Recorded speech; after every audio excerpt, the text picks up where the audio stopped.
हिंदू वैदिक परंपरा बहुदेववादी है। अनेक देवता हैं, उनका भिन्न भिन्न स्वरूप है। आम भक्त, साधारण भक्त भ्रमित हो जाता है।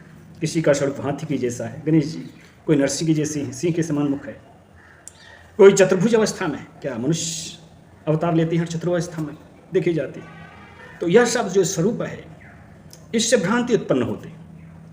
और जो हिंदू वैदिक संस्कृति के पक्षपाती हैं, विरोधी हैं, वह उपहास करते हैं हिंदुओं का। लेकिन अगर आप वैदिक लिपि को जानते हैं, इंडस लिपि को जानते हैं, वैदिक लिपि ही इंडस लिपि है, सिंधु सभ्यता की लिपि, उसमें वर्णों का योग कीजिएगा तो आपको अक्षर ब्रह्म का जो स्वरूप प्राप्त होगा, वह आपको वैदिक हिंदू परंपरा की देवताओं से परिचय कराएगा।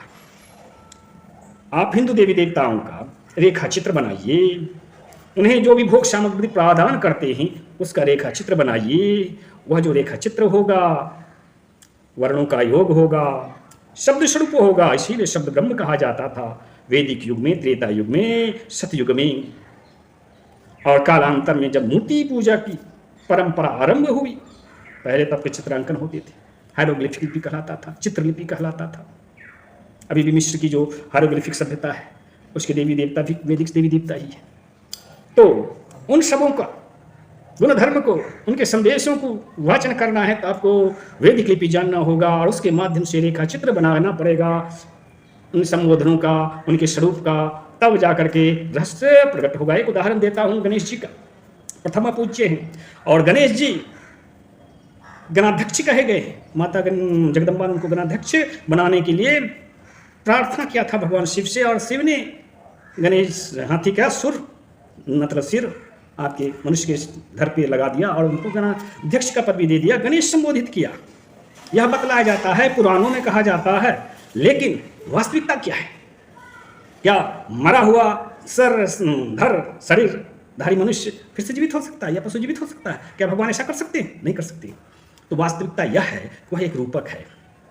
उस रूपक के माध्यम से बतलाया गया है कि जितने हाथी हैं, हाथी का जो स्वरूप होता है 2 दांत वाला होता है, वह गणेश संबोधन का पर्याय होता है।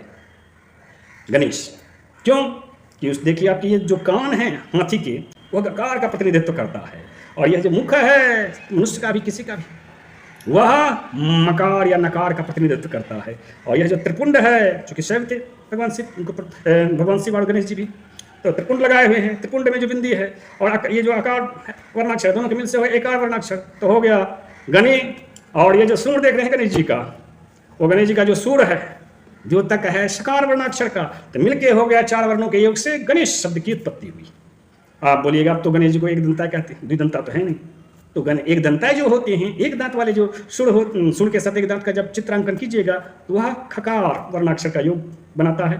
तो गणक ऋषि हैं, गणेश अथर्वा के रचयिता हैं, गणेश गायत्री के रचयिता हैं। तो गणक जो हैं वह ऋषि हैं, गणेश जी नहीं हैं। गणक यानी कि एक गण, और गणेश यानी गणों का स्वामी। एक से अधिक गण का जो स्वामी होता है, मतलब वह गणेश का, जैसे लोकसभा का अध्यक्ष और सांसद है ना। सांसद जो हुआ वह गणक हुआ, लेकिन उस गणक के ऐसे ऐसे बहुत से गणक हैं जो मंत्र जाप करते हैं गणेश गायत्री का, है ना। और वह किनके आदेश का पालन करते हैं? लोकसभा अध्यक्ष यानी गणेश जी का।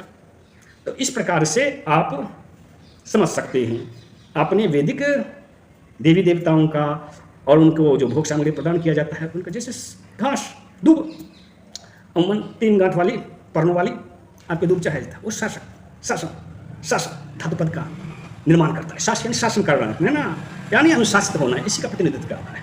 और जो दूब का अर्पण करता है गणेश जी, तो उस गणेश जी समझते हैं, गणेश जी क्या हो जाते हैं? राजा हो जाते हैं। कुबेर ने प्रसन्न किया था दूब प्रदान करके, बस।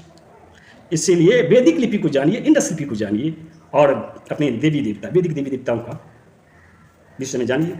उनके जो भी अन्य प्रश्न हैं वो जान जाइएगा अक्षर ब्रह्म के माध्यम से। अक्षर ब्रह्म की आप ज्ञाता बन जाइएगा, शब्द ब्रह्म की ज्ञाता बन जाइएगा, है ना। और जो बहस कर रहे हैं हिंदू विरोधी, वैदिक संस्कृति विरोधी, उनका भी मुंह बंद कर सकिएगा।